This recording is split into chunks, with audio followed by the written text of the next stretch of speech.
They said Christmas was off. Money's tight. We're staying in this year. So I spent the day alone. That night, my cousin uploaded a video. Packed house, turkey feast, family-only gathering. Everyone was there but me.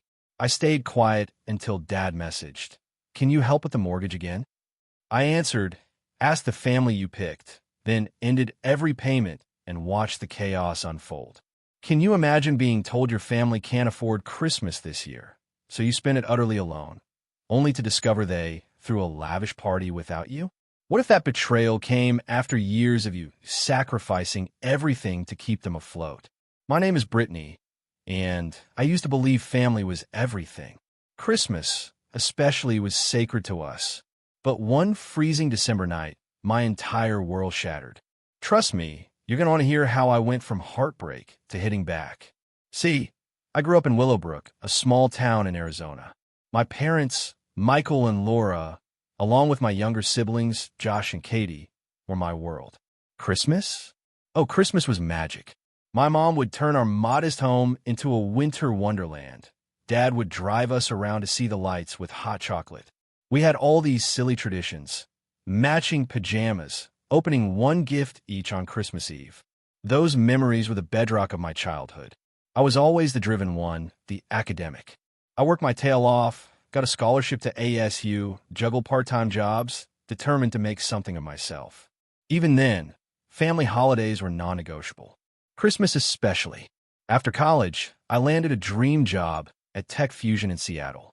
It meant moving 1,000 miles away, but the salary? It was more than both my parents had ever made combined. I was proud, but I always missed home. Then, 3 years ago, everything shifted. My dad called me, his voice thick with tears. He'd lost his job, the manufacturing plant downsizing after 20 years. At 54, he was struggling to find new work. My mom's part-time job wasn't enough. They were facing losing our family home, the house they poured 18 years into. My heart broke. "I'll help," I told him without a second thought. "Just tell me what you need." And that's how it started. A few months of mortgage help, then utilities. Soon, it became a steady $2,000 transfer every single month. "It's just temporary, princess," Dad would say, "until I get back on my feet." I never minded. My career was thriving. I'd been promoted twice. I could afford my little apartment in Seattle and support them. I called home every Sunday without fail. This past year, as Christmas approached, those Sunday calls started buzzing with excitement. I hadn't been home in 6 months. A massive project at work had me putting in insane hours, weekends included. But the thought of Christmas? It kept me going. "I can't wait to see everyone." I gushed to Mom in early December.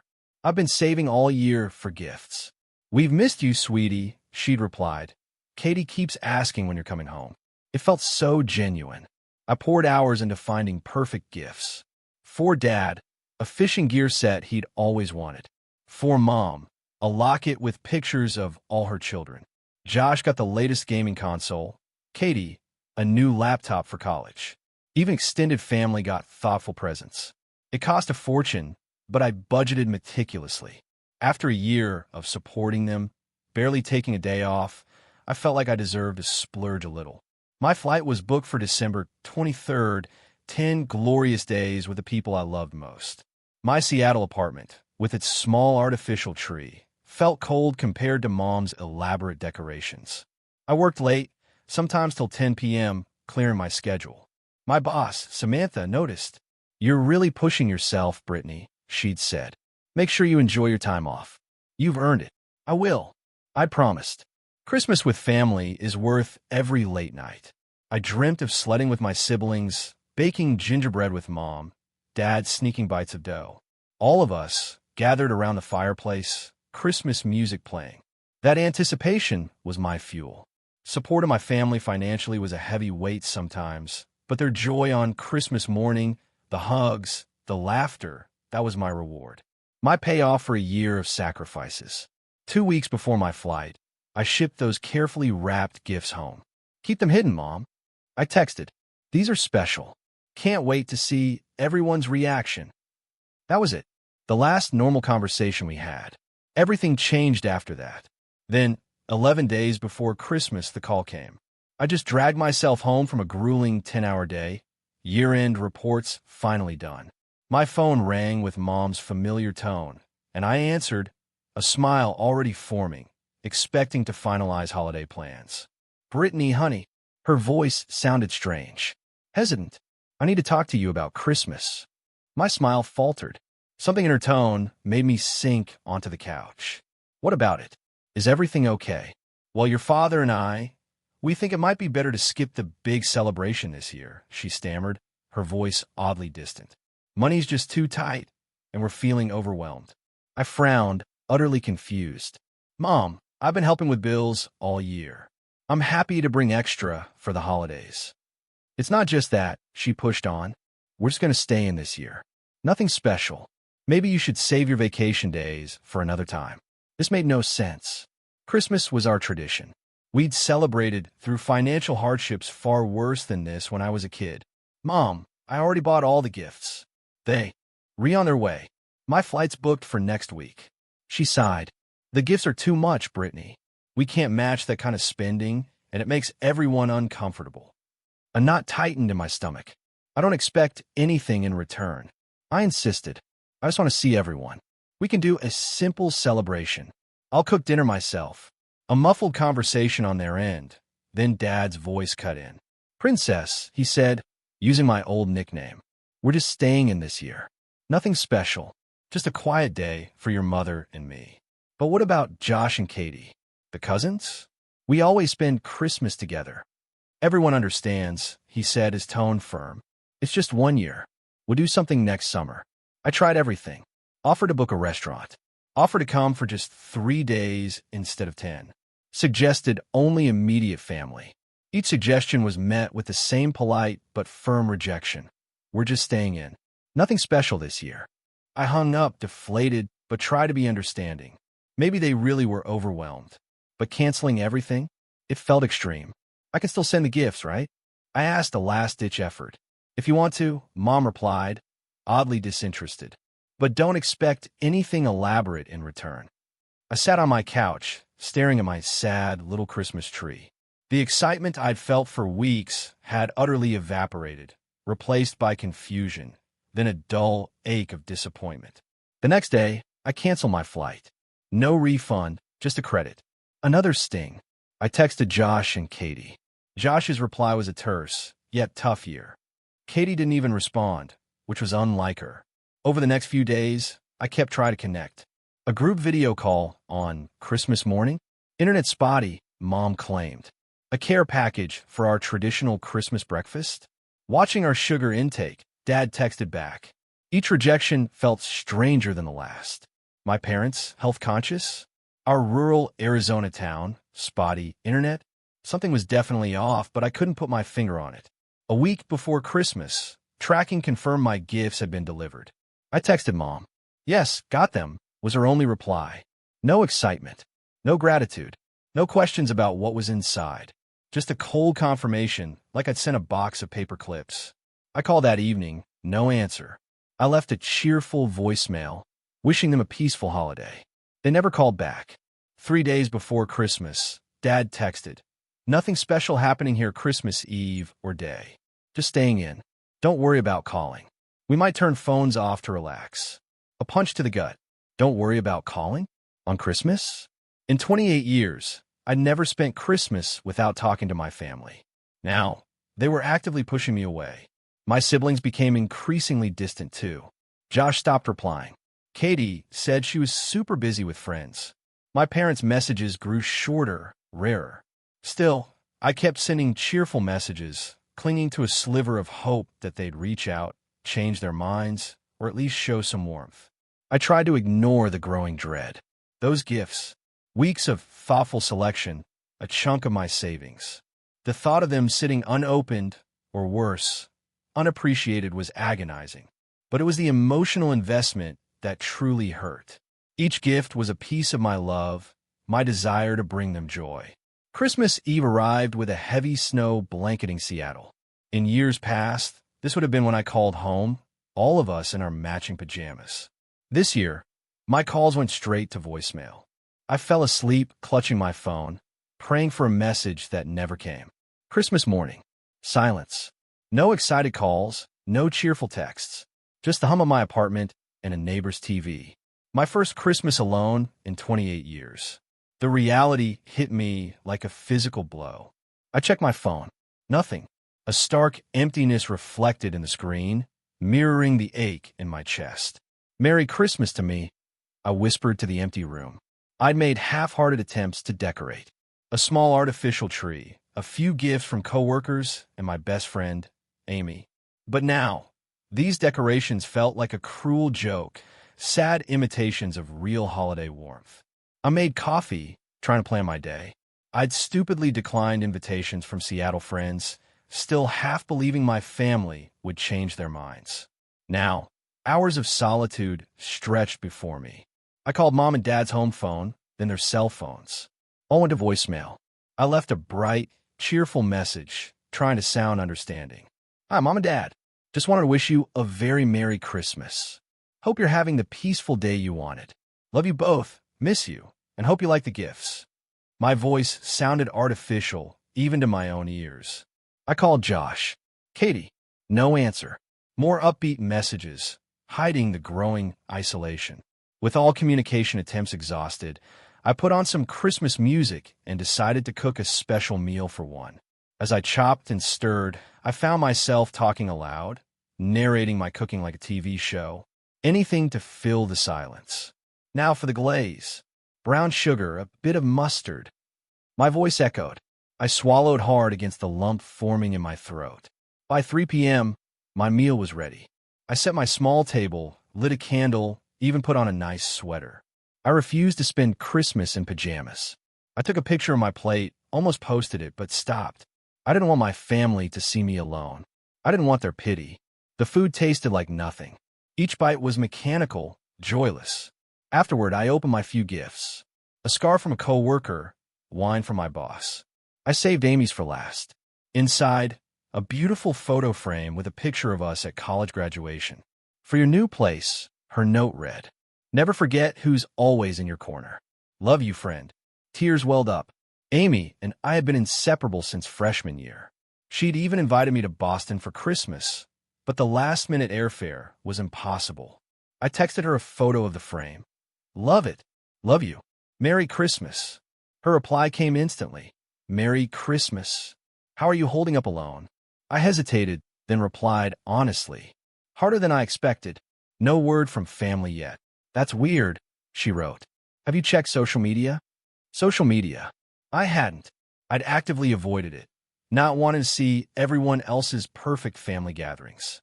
But Amy's question planted a seed. If my family was truly having a quiet day, there'd be nothing to see, right? "I'll check later," I promised. Watching Christmas movies now. I wasn't, but I needed time. Part of me feared what I might find. The afternoon dragged into evening. Snow continued to fall in Seattle. In Arizona, it would be sunny, maybe 50 degrees. I picture my childhood home, Mom and Dad, sitting quietly, no decorations, no special meal, no celebration. I tried calling one more time at 6. Still no answer. The silence was becoming deafening. By 8, I'd run out of distractions. Cleaned the kitchen, reorganized books, stared blankly at a movie. The character's holiday joy felt like a mockery of my solitude. With nothing left to occupy my restless mind, I finally opened Instagram. I told myself I was just checking in on friends, but Amy's suggestion lingered. And there it was, the notification. Jackson Williams went live 30 minutes ago. Jackson, my cousin, Dad's sister's son. We grew up together. My thumb hovered. Hesitation mixed with a morbid curiosity. If they really had a quiet Christmas, there'd be nothing notable. I tapped the screen. The video began playing, and my world collapsed. My childhood home. But it wasn't quiet. It was transformed. An enormous tree, piled high with presents. Garlands draped everywhere. Festive centerpieces. But it wasn't just the decorations. It was the people. The house was overflowing with familiar faces. Josh, my brother, lounging on the couch in a new sweater, laughing. Katie, my sister, cross-legged by the tree, sorting gift tags with younger cousins. My aunts, my uncles, all there, wine glasses in hand. And in the very center of it all, my parents, Mom in a beautiful red dress I'd never seen, hair freshly styled. Dad, in a new shirt, carving a massive turkey at the dining room table. Annual Williams family Christmas feast. Jackson narrated, panning across the room. Everyone's here for the big day. Everyone, except me. A wave of nausea washed over me. My hand shook so violently, I nearly dropped the phone. But I couldn't look away. The camera zoomed in on the mantel. Elegant Christmas cards. No, they were invitations. Gold script on cream paper. Williams family Christmas celebration. Family only. December 25th, 3 p.m. family only. The words burned into my brain. I watched, horrified, as Jackson's tour showed relative after relative, all gathered in the home where I'd been told nothing special was happening, where Christmas was canceled due to tight finances, where I'd been explicitly told not to come. Then, the gift exchange. My mother gasped in delight, opening a small jewelry box. She held up an expensive-looking diamond pendant. "Michael, it's beautiful," she exclaimed, kissing my father. My father, the same man who'd accepted $2,000 from me every single month for the mortgage. My mother, the one who'd said they couldn't afford Christmas. And there, in the corner, forgotten amongst the excitement, were some of the packages I'd sent. Untouched. Then my father's speech. He stood, holding a champagne glass, another expense they supposedly couldn't afford. "I want to thank everyone for making it here today," he beamed. Looking around, I see everyone who matters to us. Everyone who makes this family special. Everyone who matters. It felt like a knife twisting in my heart. "This year hasn't been easy," he continued, "but having all of you here makes everything worthwhile." To family. The room echoed, raising glasses. A family that, apparently, didn't include me. The video ended with dessert and more gift opening. My gifts remained in the corner, an afterthought. I replayed the video 3 times, capturing screenshots. Each image was more damning than the last. The elaborate meal, the new clothes, the professionally decorated house, the champagne, the diamond pendant. The physical symptoms of shock set in. My hands went cold, numb, my chest constricted. The room spun. I dropped the phone, gasping for air. I ran to the bathroom and threw up the Christmas dinner I'd prepared for myself. Kneeling on the cold tile, I finally let the tears come. Not gentle sadness, but harsh, body-racking sobs of pure, raw betrayal. 3 years of financial support. 3 years of sacrificing my own savings. 3 years of believing I was an essential part of keeping my family afloat. All of it a monstrous lie. They hadn't canceled Christmas because they couldn't afford it. They had simply canceled Christmas with me. After the initial shock wore off, a cold, methodical determination set in. I went back to Instagram. My brother, Josh, had posted, "Best Christmas ever with the fam." There he was, with Mom, Dad, and Katie, all in matching Christmas sweaters, beaming. Katie's stories showed the entire day, from breakfast to gift opening, captioned, "Annual Williams Christmas Magic," as if nothing was different. I even found Aunt Susan's post from weeks ago. "Can't wait for our family Christmas." Right when Mom told me it was canceled, with shaking hands, I texted Amy the screenshots. Her reply was instant. "What the actual hell? Call me now." I did. The moment I heard her voice, I broke down again. "They lied to me." I sobbed, the words tumbling out between gasps. "They told me Christmas was canceled, money was tight, they were staying in, and they're all there without me." "Oh my God, Brittany," Amy whispered. "I don't even have words. I've been sending them money every month." I choked out. $2,000 for the mortgage, for bills. Dad said they'd lose the house. 3 years, Amy, 3 years. And now they're buying diamond necklaces and throwing huge parties.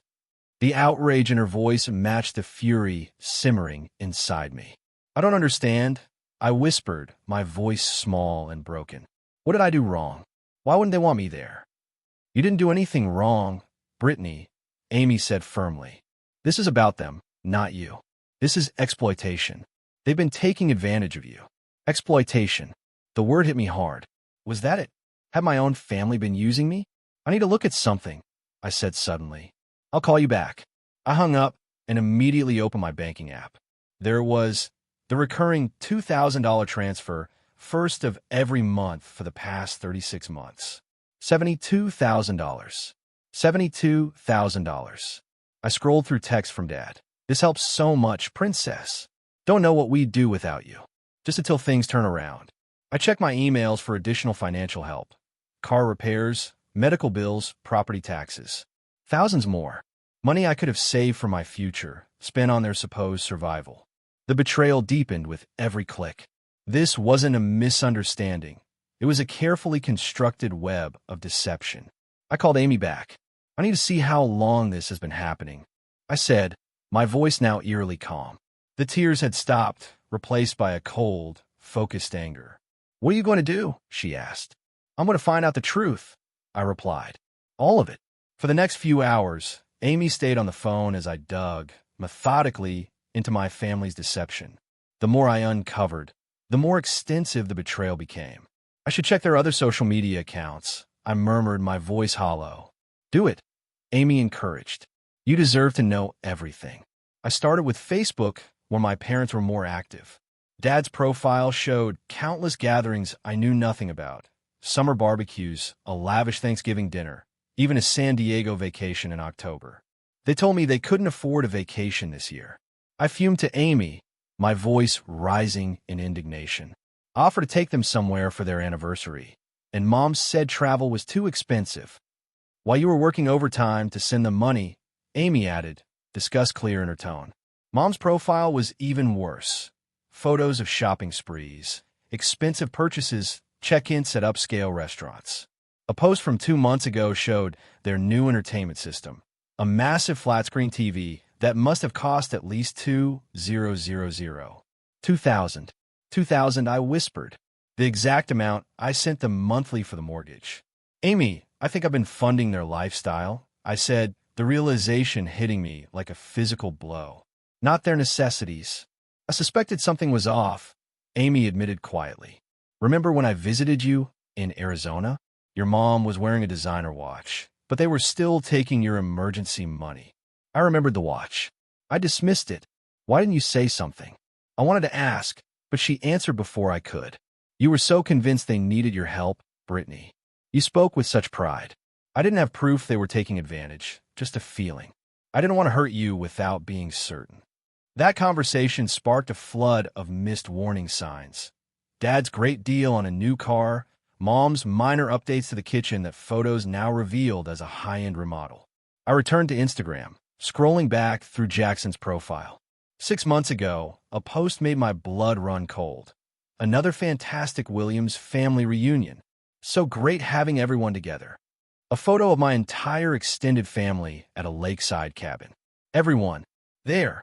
Everyone except me. They've been excluding me for at least 6 months. I told Amy, my voice breaking again. Probably longer. But why, Amy? Why? The question I couldn't answer. You've done nothing but support them. You're successful, generous, kind. What possible reason could they have for cutting you out? I had no explanation. I'd always been the responsible one, the achiever they bragged about. Or so I thought. I need to check something else, I said, call you back. I opened my email. Katie. We discussed her visiting me in Seattle, me offering to pay for her flight. Her response now seemed chillingly clear. Not sure if I can get away from family obligations that week. Maybe another time. Family obligations. I found similar declines from Josh for Seattle visits. My family hadn't just excluded me from this Christmas. They had systematically cut me out of their lives while happily accepting my money. Back with Amy on the phone, I kept digging. I'm looking at my statements, I told her. After the monthly transfers and the extra emergency help, I've given them nearly $80,000. Jesus Christ, Amy breathed. That's a down payment on a house. That's a huge chunk of retirement savings. Meanwhile, I pulled up online property tax records. No danger of losing the house. Mortgage payments made consistently. No liens. No financial distress whatsoever. They lied about the fundamental reason you were sending money, Amy stated flatly. That's not just taking advantage, Brittany. That's fraud. Fraud. The word hung in the air, harsh but undeniable. My own parents had defrauded me, their daughter, of tens of thousands of dollars, all while systematically excluding me. I kept making excuses for why I couldn't visit more often, but they never actually invited me, not once in the last year. Because they didn't want you to see how they were living, Amy concluded. You might have noticed the disconnect between their claimed financial hardship and their actual lifestyle. A knot of anger and hurt tightened in my chest. Every discovery added to the betrayal. This wasn't a misunderstanding. This was calculated, ongoing exploitation by the people I trusted most. Easter, 4th of July, Labor Day weekend, Thanksgiving, and now Christmas. 5 major family events in 1 year, all deliberately hidden from me. The worst part, I told Amy as midnight approached, is that I genuinely believed I was helping them survive. I cut back on my own expenses, minimum payments on student loans, delayed retirement savings. Also, I could help them keep their home and their dignity. While they were taking luxury vacations and buying diamond necklaces, Amy finished, her own outrage barely contained. Why? I asked again, the question circling back. Why would they do this to me? Some people take advantage wherever they can, Amy said softly. Even from those they should protect most. It's not about you, Brittany. It's about who they are. As Christmas Day finally bled into the next, I sat amidst screenshots and financial statements. The evidence of my family's betrayal laid bare. The pain was still there, but it was shifting, hardening. From the sharp shock of discovery to a deeper, colder understanding of what needed to happen next. Amy, I said finally, my voice steady despite the tear tracks on my face. I need to make some changes. I'm with you, she replied instantly. Whatever you decide to do, I'm in your corner. As I finally made my way to bed that night, my phone chimed. A new message. It was from my father. The first contact from my family all day. My heart hammered. Was it an explanation? An apology? Something to make sense of the cruel, inexplicable betrayal? No. The message read, "Hope you had a nice Christmas, princess. Quick question. Can you help with the mortgage payment on Monday? Bit short this month. The usual $2,000 would be great. Thanks in advance." I stared at the screen. A cold, hard clarity washed over me. After everything I had seen, after the elaborate celebration they'd just thrown while telling me Christmas was canceled, his only communication was another request for money. In that moment, something inside me shifted. Permanently. The last lingering doubt about what I needed to do vanished. I didn't reply. Not yet. First, I needed a plan. I spent the next 3 days in a state of focused determination, ignoring every single message. Dad's initial text was followed by more. "Princess, did you get my message about the mortgage? We're counting on that transfer going through Monday. Is everything okay?" You usually respond right away. Mom texted too. "Sweetie, Dad says you haven't confirmed the money transfer. Is everything all right? We need to pay the mortgage." Even my siblings, who'd been radio silent on Christmas, suddenly found time to check in. "Hey sis, hope your Christmas wasn't too lonely," Josh wrote. Parents seem worried. Katie's was similar. "Mom's freaking out that you're not responding. Everything okay?" I read each message with a detached interest. Their concern? Entirely about the money.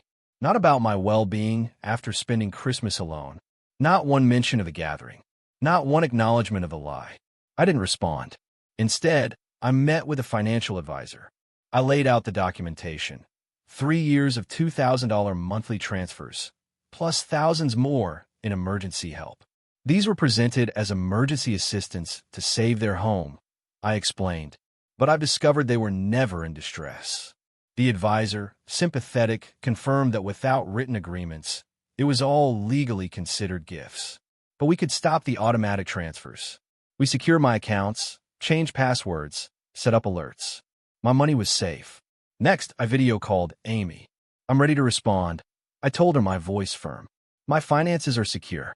Now, I need to establish boundaries." "Are you sure?" Amy asked gently. "It's okay to take more time." "I'm ready," I confirmed. "If I wait, they'll just find another excuse. This cycle needs to end. Now." Amy nodded. "I'm proud of you, Britt.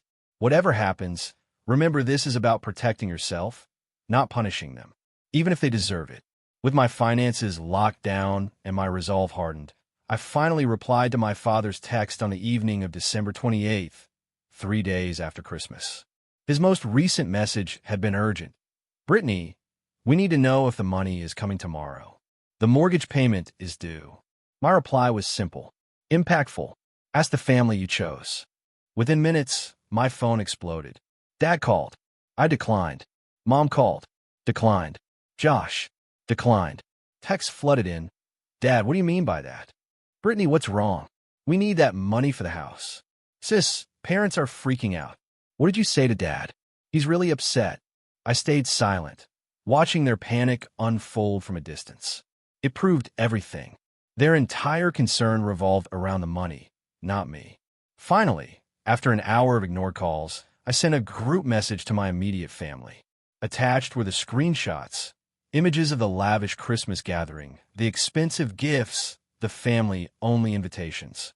My message read, I saw everything. I know Christmas wasn't canceled. I know it wasn't a quiet day at home. I know everyone was there except me. I've contributed over $80,000 to this family over 3 years, believing you needed help to survive. That ends today. All automatic payments have been canceled. The response was immediate chaos. My phone rang nonstop for an hour. I turned it to silent. A strange calm settled over me. For the first time in years, I felt in control. Before bed, I checked my messages. Dozens of texts. Defensive, apologetic, outright manipulative. Mom wrote, You're completely misunderstanding. We didn't think you could make it home. We were protecting you from feeling obligated. Dad, this is a huge overreaction to a simple misunderstanding. We need that money for the mortgage, princess. The family depends on you. Josh tried a different tack. Nobody meant to hurt your feelings, but cutting off financial support hurts everyone. Think about what you're doing. Only Katie showed a hint of remorse. I'm really sorry, Brittany. I should have told you. I just went along with what Mom and Dad said. I responded to none of them that night. Instead, I drafted emails to my landlord and utility companies, explaining that any payments attempted from my account by unauthorized individuals should be declined without my direct verbal confirmation. I wouldn't put it past them to try. The next morning, I woke to a voicemail from my mother. It revealed far more than she intended. Brittany, you need to stop this tantrum immediately. Her voice was tight with anger, not concern. Your father and I have supported you your entire life, and this is how you repay us? Abandoning your family over a silly Christmas party? We have the mortgage payment due, the property taxes coming up, and we just put a deposit down on a Caribbean cruise for February. We can't afford all this without your help. Call me back immediately. A cruise. They booked a cruise while telling me they couldn't afford Christmas. That was it. The final, damning piece of confirmation. Instead of calling her back, I made an appointment with a therapist specializing in family trauma. I knew I needed professional help to process the magnitude of this betrayal and to hold firm on the boundaries I was establishing. That afternoon, my phone rang again. It was my father's sister, Aunt Sandra. She'd always been a bit of an outsider in the family, often absent from gatherings. I felt a kinship with her, but we hadn't spoken in months. Brittany, she said gently, I heard what happened. Jackson told me you saw his video, that you weren't invited. I want you to know I had no idea they told you Christmas was canceled. Her words held a ring of truth my parents' explanations never had. I've been sending the money for years. Aunt Sandra, I confessed, tears welling up again. They told me they were about to lose the house after Dad lost his job. There was a long pause. Then, your father didn't lose his job 3 years ago, Brittany. He took early retirement with a pension package. They've never been in danger of losing the house. The revelation hit me like a physical blow. Not just manipulation, but an outright lie about the very premise that had driven me to support them. Why? I whispered. Why would they lie about something so fundamental? Your parents have always lived beyond their means, Aunt Sandra explained, her voice soft. Your success became their solution. They've been bragging to the family about their clever arrangement with you. Your generosity, you funding their lifestyle, while they keep you at a distance so you don't see how they're using your money. And everyone just went along with this? I asked, disbelief creeping in. Not a single family member reached out to warn me. Most people didn't know the extent of it, she admitted. I only found out recently, when your father got drunk at Thanksgiving and boasted about how they had trained you to send money without question. It made me sick, but I didn't have your contact information. Her honesty, painful as it was, provided the external validation I desperately needed. This wasn't an overreaction on my part. This was deliberate exploitation by my parents, enabled by the silence of a family who either didn't know the full truth or chose not to interfere. Thank you for telling me, I said, truly sincerely. It helps to know I'm not crazy for feeling betrayed. You're not crazy, Aunt Sandra assured me, and you're not alone. I've been the family outcast myself for questioning their behavior. If you need someone who understands, I'm here. Her support cemented my resolve. After our call, I composed a formal email to my parents, copying my siblings. After discovering the extent of the deception regarding family finances and being deliberately excluded from family gatherings while continuing to provide financial support, I am terminating all financial assistance effective immediately. Any future communication should acknowledge the truth of what has occurred, rather than continuing the pattern of manipulation. I will be taking time to reassess our relationship and what form it may take going forward, if any. The email unleashed a barrage of responses. My mother's outrage. After all we've done for you. My father's financial threats. You'll regret this when tax season comes. My brother's sudden concern for my mental health. You're not thinking clearly, sis. Maybe you should talk to someone. I forwarded them all to my therapist. Her validation helped me stand firm as the pressure mounted. A week after Christmas, Dad texted again, proving he still hadn't grasped the severity of the situation. Look, we're sorry if your feelings were hurt about Christmas, but we really need the January mortgage payment. Can you put aside this disagreement until we figure things out financially? My response was brief. Sharp. The mortgage is your responsibility. My bank has been instructed to decline any attempted withdrawals from your accounts. It was the last direct communication I had with my father for months. As January dawned, I felt a strange, intoxicating mix of grief and liberation. The family I believed in? It was an illusion, sustained only by my financial benefit. But with that painful truth came freedom. Freedom from exploitation and the chance to rebuild my life on honest foundations. The first month after cutting them off was surprisingly peaceful. After the initial deluge of calls, there was radio silence from my parents and Josh. Only Katie sent an occasional text, usually asking if I was still mad. I'd respond politely, maintaining my distance. I'm not mad, Katie. I'd text back.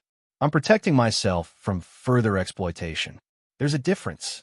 As February approached, Aunt Sandra became my unexpected ally, feeding me updates. They missed the January mortgage payment, she told me during one of our weekly calls.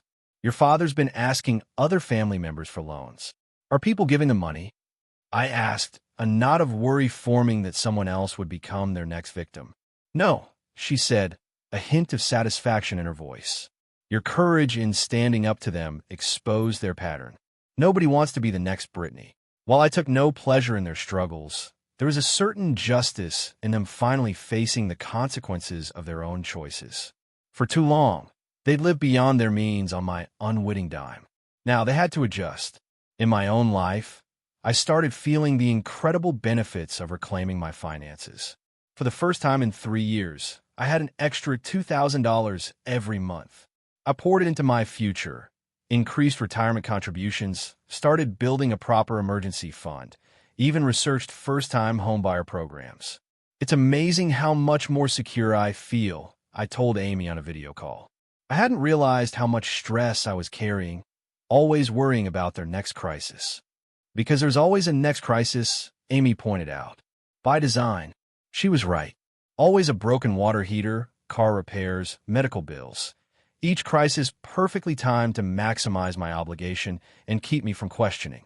February brought another update from Aunt Sandra.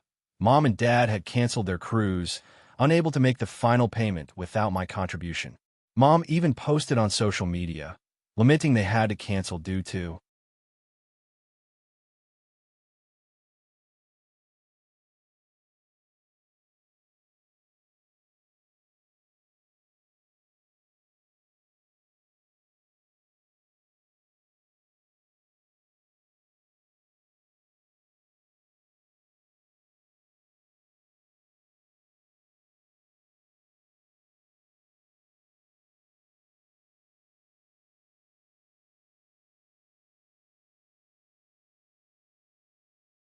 Unexpected family issues. That subtle attempt to blame me? Months earlier, it would have stung. Now, I recognized it as just another manipulation tactic, and I let it go. Through weekly therapy, I began to understand the dysfunctional dynamics. I learned about financial abuse, about my own need for approval, my tendency to overfunction as the responsible one. Most importantly, I learned that I deserved relationships based on mutual respect, not exploitation. Your generosity isn't the problem, my therapist assured me. Your boundaries were. But you're fixing that now, and that's tremendous growth. By March, I was building new traditions, new connections.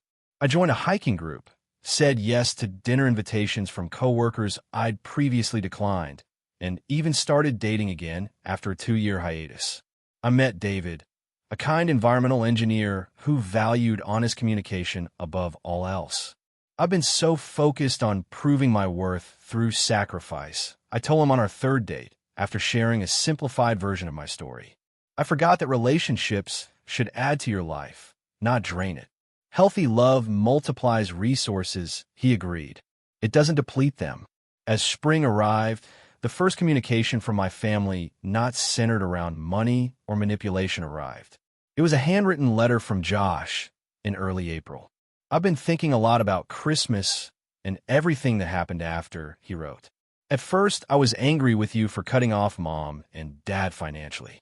But the more I've watched them scramble and blame everyone but themselves, the more I've realized you might have been right all along. They told us you couldn't come for Christmas because you were too busy with work and didn't want to be bothered.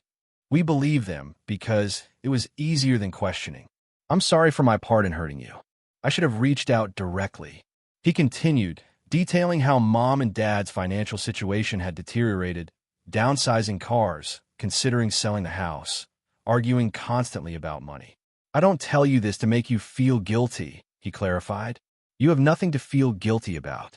I tell you so you know that your decision forced some necessary changes. Maybe in time they'll learn. Maybe not. Either way, I'd like to have a relationship with my sister again, on healthier terms. I cried after reading it, not from pain, but from the overwhelming sense of validation. Then I called him. Our first real conversation in nearly 4 months. I never wanted to hurt anyone, I told him. I just couldn't keep sacrificing myself for people who didn't even want me around. I know that now, he said quietly. And for what it's worth, I did want you around. I just didn't stand up to Mom and Dad when I should have. It wasn't complete healing, but it was a start. A small bridge, rebuilding between siblings manipulated into distance by parents with ulterior motives. Katie sent her own olive branch a few weeks later. A text admitting she'd known Christmas wasn't really canceled. I was selfish, she confessed. I went along with it because I didn't want to rock the boat. You deserved better from your little sister. These gestures from my siblings were meaningful steps. I agreed to monthly video calls with each of them separate from my parents. I made it clear, no discussing my finances, no request to support our parents.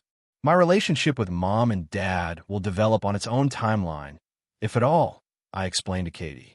I'm not asking you to take sides, but I am asking you to respect my boundaries. As for my parents, their true priorities continue to shine through. In May, after nearly 5 months of minimal contact, Dad sent an email, possible compromise. The body read, your mother and I are willing to put the Christmas misunderstanding behind us. If you could consider resuming financial support at a reduced level, perhaps $1,000 monthly instead of $2,000. This would be tremendously helpful as we transition to our new budget. In exchange, we promise more transparent communication about family gatherings going forward. No apology, no acknowledgement of deception, no recognition of harm, purely transactional. A business negotiation, not a family bond. I didn't respond. Mom tried a different approach. A Mother's Day card, a lengthy handwritten note about missing her little girl, and how families should stick together through misunderstandings. Again, no genuine acknowledgement of wrongdoing, just minimizing the betrayal and appealing to loyalty. I sent a polite thank you text for the card, but didn't engage with the manipulation. By summer, 6 months after that devastating Christmas, I had built a new normal. My finances had never been healthier. I put a down payment on a small condo in a neighborhood I loved. My relationship with David deepened, truly supportive and reciprocal. My friendships, especially with Amy, flourished. Most importantly, I developed a stronger sense of self-worth that wasn't tied to being needed or being the responsible provider. I learned that true generosity comes from abundance, not obligation. That healthy relationships involve mutual giving, not one-sided sacrifice. When Christmas rolled around again the following year, I felt a twinge of sadness for the family relationships I had lost, but no regret for the boundaries I had established. I created new traditions with my chosen family, hosting friends, volunteering at a shelter. The joy I found was authentic in a way my family relationships hadn't been for years. I did eventually reconnect with my parents, but on dramatically different terms. After nearly 18 months of limited contact, they reached out with what seemed like genuine remorse. Prompted by family therapy, they'd reluctantly begun at Aunt Sandra's insistence. Our relationship now is cautious, but cordial. I visit occasionally, but I maintain clear financial boundaries. No loans, no gifts of money, no discussions of their financial challenges. They've adjusted to their actual income, sold the big family home, and adopted a more modest lifestyle. The most valuable lesson from this painful chapter wasn't about money at all.